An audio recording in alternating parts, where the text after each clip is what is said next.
Dagur cumann ailse chorca chuoine riint siúlóidí an leithéine sin an deire seachtainna seo. Túthair an tairige de bhailítear le haid taide an ngálar ailse. Bhí siúine Geralt I héin is siúltranúna agus chuir sin túra seochúin ó neas.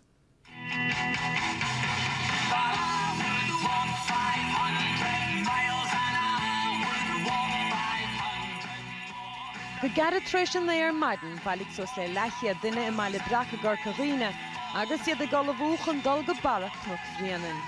Cumann ailse chorca riine a ghadrig an deire seachtainna seo.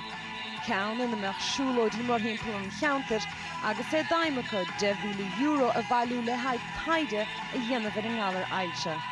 Thánaidir ó chian agus ó chongar don ócáid. Taki Jim Day, who really go well, conducts was here, and I guess a third shawl to have brushed them over the whole village. I guess I'm going to finish on sauce. You can man. The wind that behind the higger, I will yam say Eddie Win the force there, a whole piece of bug. No need on Gaelacha, it's on Cheshire campus, the shaol is dishy, it's here. Measman rapadódí leis bhí pársan aitheanta ar nós an creaaltóir Mícheál Ó Muircheartaigh. Níor laoch ó híbn riamh leis. Féá trimmas atá an tal. Agus deirdeach ilum go mbeidh breis agus €10,000 stócha deach. Sinné bhí híl. Baile de bhar na siúlóide seo. Anna chúis ar fad. Anna chúis.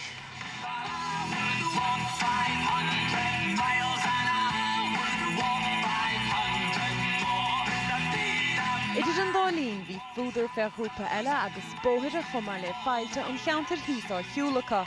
Bhí 8,000 curacadóibh nuair a bhfuil mórna lotha, mar sin cum sa bhí gaiirí lotha. And the cost is size tiny, I mean, all right, yeah. Yeah, and sé craig go dísa. Ní raibh sé rockroig mar bhí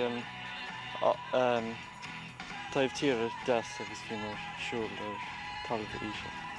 Agus ceann scríbannach mar buinteach a duine, nádína bhí darúd má tá fána ribh about pórtachan imeachtaí na deire seachtainna, chun ag bhhamór eile ar an mhlascéad mór amóra. Idir an dálín, seo linn.